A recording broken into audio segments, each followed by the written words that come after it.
Ah, things I missed. Here's another wonderful toy I wish I'd got at the time, but I never did. Have you seen it? It's a bit of old tatty paper, but look at that extraordinary picture. Twizzle, what does it do? Well, one of my friends who makes toys took pity on me and made a simple version of it, but not as elegant as this one here, made by Joachim Vallet, who appears in my childhood toys, I think, back in the 1940s and 50s. And I've been past their factory in South Birmingham with a cousin of mine. He said they closed many years ago. It does this extraordinary action which this friend Pippa Thomas had a go at making a version of it, so I wasn't quite so lost. This is what this twizzle did. This is what the twizzle did. It wrapped and unwrapped, and this was slightly ahead of the other one, so this one's going to finish first, and when it does finish, it'll have time to wrap up another bit the other way before it releases this one here, and that's going to hold, and so you got the idea. It prolongs this action, which is normally a single bar, into a much longer one, and goes on for a long, long time. It's got all those twists of elastic bands, and when it's about half done, it's about that's as much as it'll do, but it goes on for a long time, and one just wishes that I'd had an elegant version, or that I would still be ever grateful to Pippa Greenford for making a version simple, but lacking that finesse with a fish and a thing in its mouth and tail that this one did. One that got away, one that got away, one that got away. Ah well, ah well. Let it finish one more go and then I'll move on. Yes, that's a wonderful one, so I'm very grateful to Pippa for at least giving me a chance to see what it did all that time. Here's another lovely one which I picked up or saw at the Nuremberg Toy Fair in the very first year. I'll demonstrate this a bit, but this is what the thing did. This is made by Joachim Vallet, a bit earlier I think it was, but it does this extraordinary action with a spinning top. There's magnets on the end of that black spinning top which hold onto the rail, and then you speed it up, and you put it in the thing and it goes up and down in an extraordinary way like this. I've had that since mid-1980s, I think it was.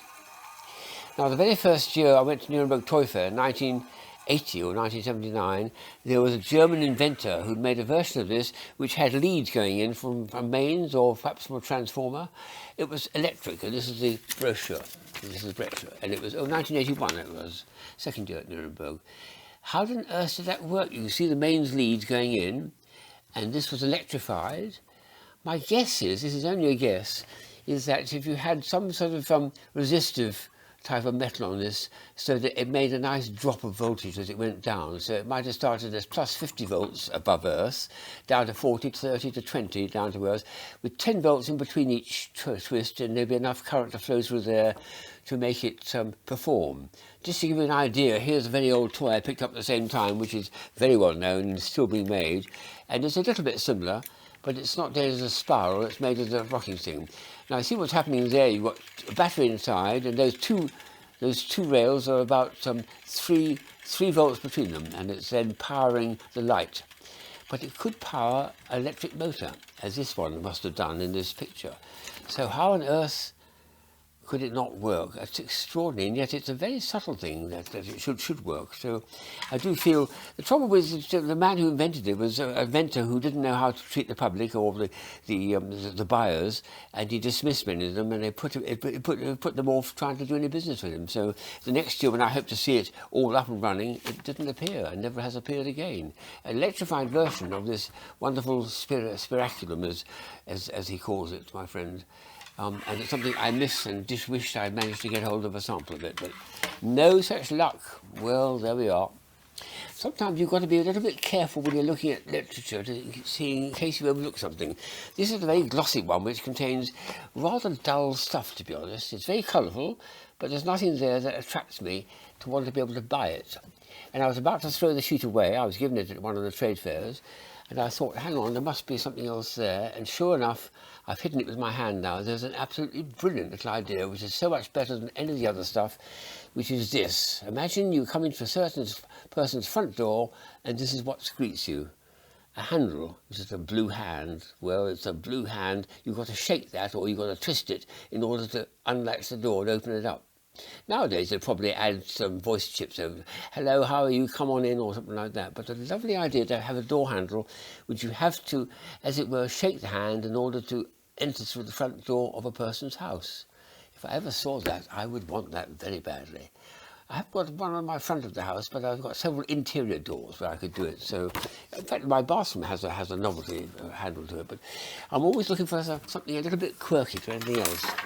Here's something in which, in the first place, I thought I wanted to get every teapot I could, but now when I discovered how many millions were available, and these show the sort of teapot range of things, some of them are absolutely extraordinary shapes.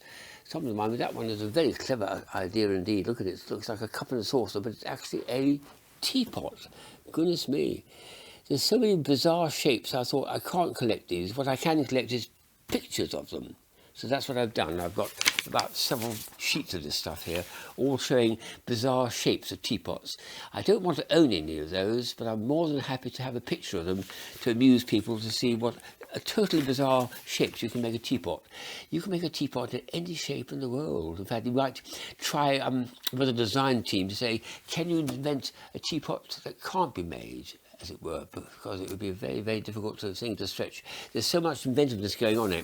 However, there's one teapot I did see at the Frankfurt Gift Fair, which I did covet, and I still covet, and I still haven't seen it, and I wish I still had it. And it consisted of a stout-looking pot, and the lid wasn't an ordinary lid. This is one I borrowed from a friend of mine. What it had was one of these on it, but a miniature version, which fitted exactly, and it was all the same colour, so it was obviously the lid. And you see the point. You have in there some mint tea or something steaming away. You want to put some lemon juice in it. You could take the lemon and squeeze it. You could take the lemon and pour it in here and then pour it in there. But the designer said to himself, why not do the whole thing in one piece? So instead of having two utensils, a lemon squeezer and a teapot, have a teapot with a lemon squeezer lid. What a brilliant idea. And also you don't have to pour it when it's full of lemon, because there's little holes in the moats there, which means you can't use it possibly on the table because it would make a mess. The idea is that the lemon juice runs down into the moat and drops straight down to the holes to give you a nice flavour of lemon tea. That's a very clever idea. If I ever saw that in the shops, I'd buy it. In fact, I'm almost tempted to ask a potter to have a go at making one for me. And it was something I keep thinking about, and thought far better than any of these fancy ones. It actually had a nice, serious purpose, and that's what one needs to see all the time. Purpose to them. The last one is one, again, which, in a sense, I haven't missed it. What I've done is I missed out getting a whole lot more of them. I picked this up in 1987, I think it was. It was a brilliant little idea, and I just wish when I went to see if I could get some more, oh goodness, the market for this vanished overnight. It was just 3 weeks it was marketed for, and then it disappeared. What did it do? Well, something rather remarkable. It's a photoelectric cell in it. It makes a little tune. It's a small, small world of the tune, and this is what it sounds like. And as I turn it, it fades away. There's the little black bit there is the actual photoelectric cell, which can cancel like that. And then kids can play with it like this. They can stick their finger in front of it.